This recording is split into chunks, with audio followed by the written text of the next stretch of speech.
Hi, I'm Andre. Today I'm going to be talking about the cranial features of our skull. Now, first up, the skull is a bone in our head that basically protects our brain and supports our facial structure.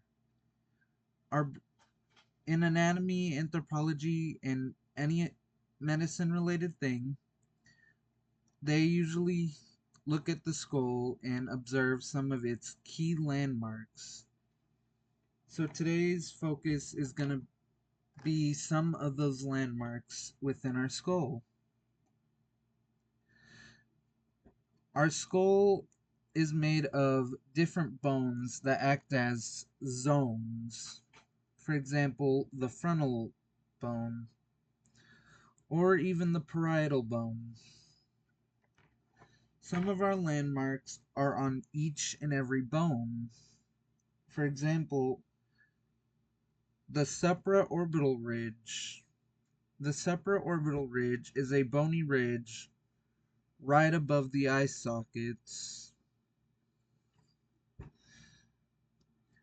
Now, a good way to remember this would be to remember the word supra.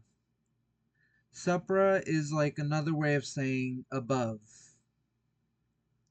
Speaking of supra, the next thing is the supraorbital margin.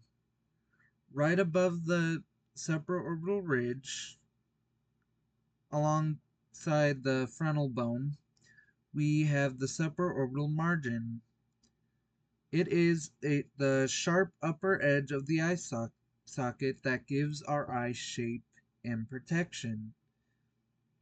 Basically, like the tip says, it's the border of our eye, located right where our eyebrow would be. Next up, the location of our eyes. Our eyes are held in the orbits, basically our eye sockets. Now, alongside giving our face a little bit of structure, we also have the nasal aperture, which is basically the opening for our nose, which also helps give our nose some structure. Now, to remember the name a little bit better, the nasal part should be easy to remember considering it means nose. But to remember the word aperture, think of like a nose camera. First part, nose, pretty obvious, but cameras usually use aperture as an opening.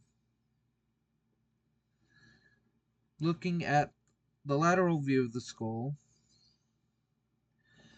on our parietal bone, we have the temporal line, the curved ridge on the side of the skull where muscles are usually attached, specifically the muscles for our jawline. Next to that, on the temporal lobe, we have the external occipital protuberance right in the very back, basically like a giant bump on the back of our skull.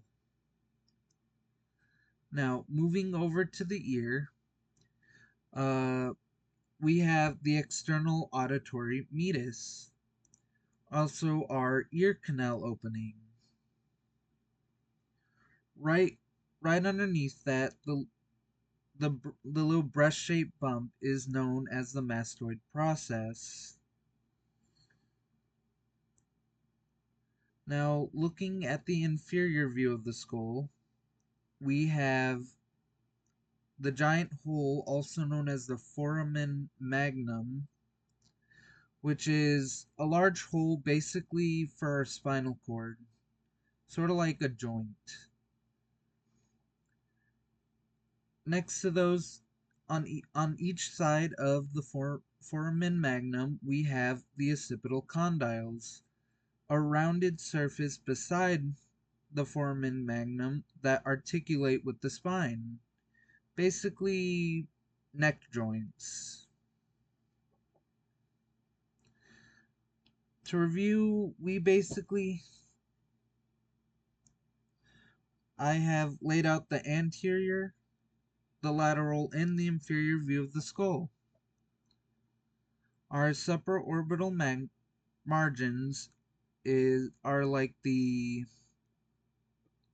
borders of our eye sockets or orbitals. They remain right on the frontal bone on top of the supraorbital ridge. Both our eye sockets or orbits and our nasal aperture act to give our face a little bit of structure. Now on the side of our head we have the temporal line, which pretty much goes across about 3 different bones in our skull: the frontal, the parietal, and the temporal.